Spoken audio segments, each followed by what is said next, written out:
Hi, Hugo. Hi. In this digital age, what is the future for print and publication?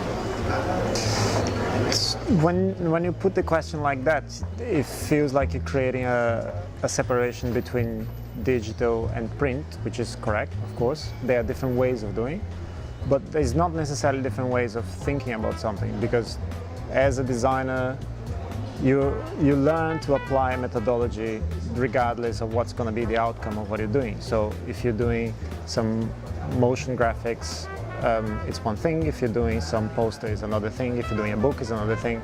But the methodology of how you work to get your ideas in the process is still the same. So I would say that the more different medias that there are, actually the nicer it is. Because what that makes happen is each different media finds their own vocation, their own, what they actually excel at. So if we think, for instance, in terms of publication, if we think about like a magazine, like a weekly magazine, a glossy magazine that just sells like a gossip about these stars going out with that celebrity or something, that doesn't have any value to the product. So the emotional value of holding the magazine, the paper, the colors, that doesn't really translate, is not necessary at all. So to replace that magazine with something digital, for me, makes a lot of sense, because otherwise you're just spending resources and money to print something that doesn't have to be printed.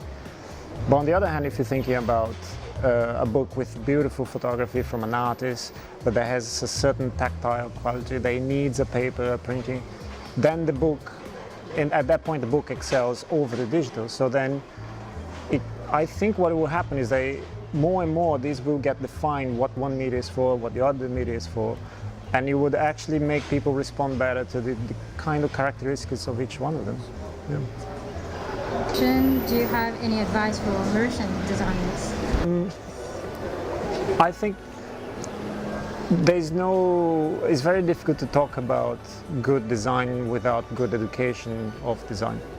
And I know that because when I had the chance to study in Brazil and then to study in the United Kingdom, and I can see that the difference is absolutely massive in terms of how design is seen, what design is proposed for in society, what can you do as a designer. It's completely different. One was more like problem solving and service providing, whereas the other was more about unlocking the potential of what this could actually mean in society. So I know for a fact that if I would have kept my education in Brazil, I would be a different designer from what I am now. And I would say that if Mauritius wants to grow as a design scene, as a universe, and have projects of outstanding quality, I think it needs to start from education. It's impossible to jump to the front of the queue. I don't really know how to get there. I think this is really nice to have an event like this, because then you can see there's an association that is interested, the agencies are interested in promoting debate. Maybe the natural step in the future would be to create a course that is well structured with guest teachers and speakers that would promote and create interchange. And that would be for me the best way to start and to get there.